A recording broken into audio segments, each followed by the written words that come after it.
great result, obviously, the first game. Does it feel like it played out how you imagined, or? Well, the scoreline was great for us. No one wants to struggle for the better part of the first half, but the result was fantastic. First game, little rust, knock it off, but also, figuring out the team still figured out each other. You saw Jesus, Paul connect a little bit. Georgie came in and was dangerous.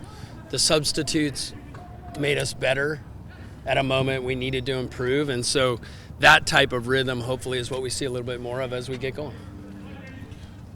Anything you liked in particular from the way that the bench was used? I mean, it seemed like this was sort of fulfilling the vision that you guys had in terms of being able to go into the bench and, like you said, improve things. Yeah, look, I'll let the coach take all of those questions.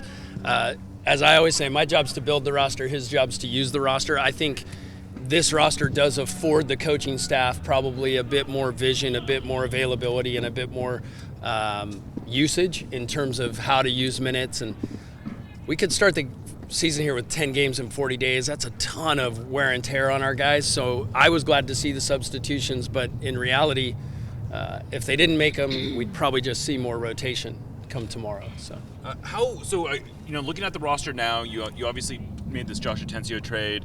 How set is it, and how much change should we expect in the next month or two? In the next month or two, I'm not sure.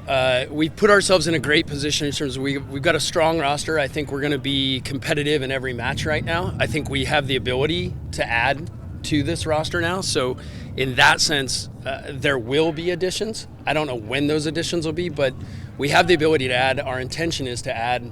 And so we just want to make sure we get it right. This is going to be a difficult group to bring players in and break into. And so we want to make sure we're bringing players that challenge for minutes, not just players where we're talking about a future. To Jeremiah's question, does Atencio's move make it more of a need to go out there and get two U22s, or do you use that GAM to just help yourself in the salary cap and in the books? Yeah, there's a couple different ways. I mean, obviously the GAM is split. Most of it doesn't come, half of it comes next year, half of it comes this year, so it's not a lump. And so in terms of managing that, it gives us the ability to go out and add. It does free up, some roster spots. We had one U22 spot. That gives us a second U22 spot. So again, flexibility in terms of adding players. Those players, though, if you look historically at MLS, bringing in young players usually takes some time to assimilate. And so that's one thing we're trying to balance off too, is not just bringing too many project players in. We're trying to bring impact players in right now. So we saw that the Galaxy signed this Nascimento, and you guys were compensated for his discovery rights. Yeah. Was that someone that you guys had really pursued, or what was the situation from your perspective there? Yeah, I mean, amongst a multitude of conversations we had this offseason, we were in discussion with Botafogo to bring him here, but there were other interests in line in those conversations that I'll leave to the imagination that got in the way of getting something done. We may have had a player they were interested in that they couldn't bring themselves off of to just have the singular conversation we were interested in. Pedro de la Vega struggled in the first half, but showed some character, some bounce back in the second. He gets a goal off a deflection, but how encouraging was his performance in this first CCC game? I think, for me it was great. Obviously he's a different type of player than the Sounders have had for a long time. He likes the ball at his feet. He likes to take players on. He doesn't mind tight spaces. It's not what Sounder fans are used to seeing. It's going to take a little while to get used to that. But in terms of effective play, I think as he breaks more pressure, the movement off the ball will get better, and his passing, his last, final decision, his final pass the selection will get a little bit better. And so I'm excited to see the continuation of how the rest of the team get used to him playing, as well as him improving, right, game to game to game, which is the sign of a young player as well. You don't want to reflectors on you or take credit, but how good did it feel that Paul Arriola and Ferreira, connect in that first goal, which were your two signings of the 2025 season? It's good for them. Happy for them. You got Kim Keehee here. Yep. What have early conversations or anything like that been like as far as being able to have and see him on the ground here? So he came in earlier this week. We've done all our evaluations, all the medical testing, everything. He looks good. We're gonna take our time ramping him up because he's got to get back into a practice level, a daily workout level right now that's pretty intense with this group. The workloads are heavy, and these guys love to train. So we'll work him in slowly, but we're excited. He's excited to be here. He obviously walked into this building and was amazed, which is a great thing to have a player return and understand how much this has grown since they left.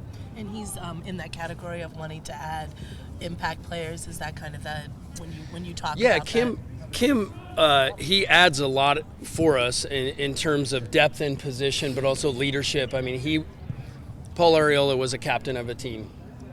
Kim was a captain of a team. Like, we're bringing leadership in.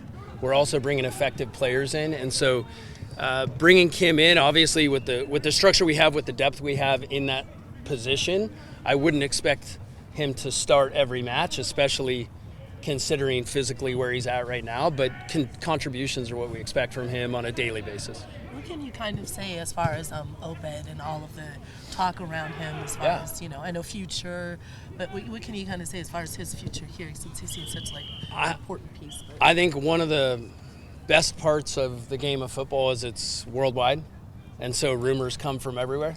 Look, Obed and I have spoken multiple times. We don't know where his future lies. It could be Sounders for the next 15 years. It could be for the next 15 days, for the next 15 months. When the right opportunity presents itself, we'll sit down and talk about it. But in terms of Obed, he is one of the youngest, most ridiculously professional kids I've ever dealt with.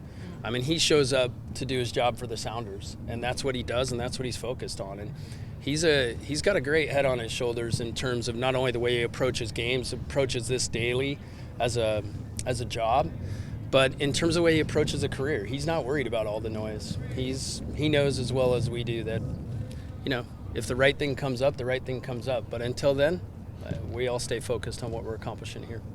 So great. After all these years of Seattle Sounders, how do you describe the fan base? What makes them different than the fan base in LA or Timbers or Vancouver? What do you think makes this fan base? Well, there's an intimacy. The way that the Sounders were reborn in 2009 to the fan base, there's an intimacy that the fans have always shared with the players. There's a relationship that isn't distant.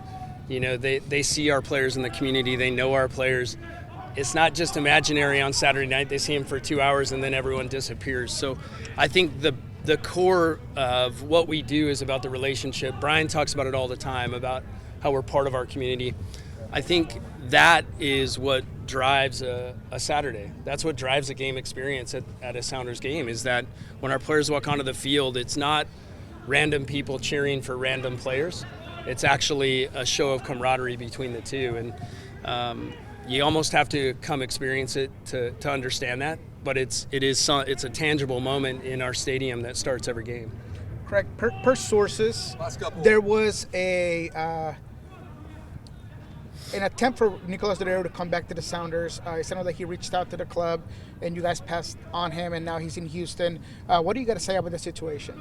Yeah, we had discussions about trying to bring him back. It didn't fit in the moment. I mean, where our roster is and what the way we felt we would need or want to use Nico as a player. It didn't fit what we currently have, and it just didn't work out. But the relationships are good. There was a lot of talk, and sometimes they work, sometimes they don't. That's part of this business.